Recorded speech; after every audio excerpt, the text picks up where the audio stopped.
नीट NEE ते UG परीक्षा गैरव्यवहार आणि पेपरफुटी प्रकरणाशी संबंधित ताज्या घडामोडी पुढीलप्रमाणे आहेत. 1. फास्ट ट्रॅक कोर्टातील सुनावणी लांबणीवर. पहिली सुनावणी पुढे ढकलली. केंद्र सरकारने पेपरफुटी प्रकरणांच्या जलद निकालासाठी नवी दिल्लीतील राऊज एव्हेन्यू कोर्टात स्थापन केलेल्या विशेष फास्ट ट्रॅक कोर्टात सोमवारी पहिली सुनावणी होणार होती. परंतु CBIचे CBI वकील वेळेवर हजर न राहिल्याने न्यायालयाने नाराजी व्यक्त करत ही सुनावणी 3 ऑगस्टपर्यंत पुढे ढकलली आहे. आरोपींची जामीन याचिका. CBIने अटक केलेल्या मुख्य 13 आरोपींपैकी विकास बिवाल आणि दिनेश बिवाल यांच्या जामीन अर्जावर ही सुनावणी होणार होती. 2. नवीन कठोर कायदा व शिक्षेची तरतूद. कठोर शिक्षेचा नियम. परीक्षांमधील गैरप्रकार आणि पेपरफुटी रोखण्यासाठी केंद्र सरकारने सार्वजनिक परीक्षा गैरप्रकारांना प्रतिबंध कायदा 2024 अंतर्गत कायदे अधिक कडक करण्याचा निर्णय घेतला आहे. दंड आणि कारावास. नवीन सुधारणांनुसार दोषींना 10 वर्षांपर्यंतचा कारावास आणि 10 कोटी रुपयांपर्यंतचा मोठा दंड ठोठावण्याची तरतूद केली जात आहे. तसेच या प्रकरणांचे खटले फास्ट ट्रॅक कोर्टात 3 महिन्यांच्या आत पूर्ण करण्याचे प्रस्तावित आहे. 3. CBI तपास आणि क्लीन चिट. आरोपपत्र चार्जशीट. CBIने पाटणा न्यायालयात 45हून अधिक जणांविरोधात आरोपपत्र दाखल केले आहे.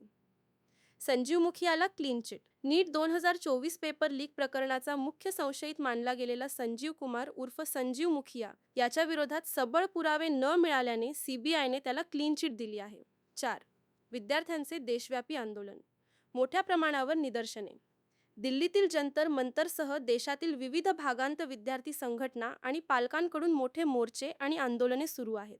जागतिक माध्यमांमध्ये चर्चा. विद्यार्थ्यांचे हे आंदोलन आंतरराष्ट्रीय प्रसारमाध्यमांमध्येही BBC, रॉयटर्स, CNN चर्चेचा विषय बनले आहे.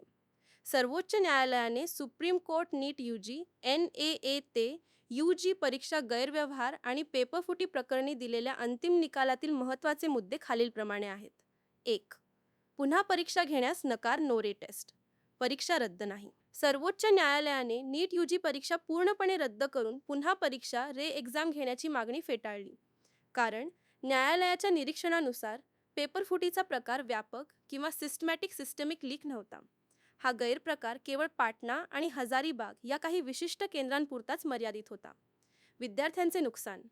24 लाखांहून अधिक विद्यार्थ्यांनी ही परीक्षा दिली होती. त्यामुळे संपूर्ण परीक्षा रद्द केल्यास प्रामाणिकपणे अभ्यास केलेल्या आणि विशेषतः ग्रामीण व आर्थिकदृष्ट्या दुर्बल घटकांतील विद्यार्थ्यांचे मोठे नुकसान झाले असते.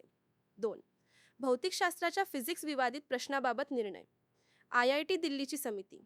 एका विशिष्ट प्रश्नाला 2 उत्तरे बरोबर दिल्याने निर्माण झालेल्या वादावर सर्वोच्च न्यायालयाने IIT दिल्लीच्या तज्ज्ञ समितीचा सल्ला घेतला.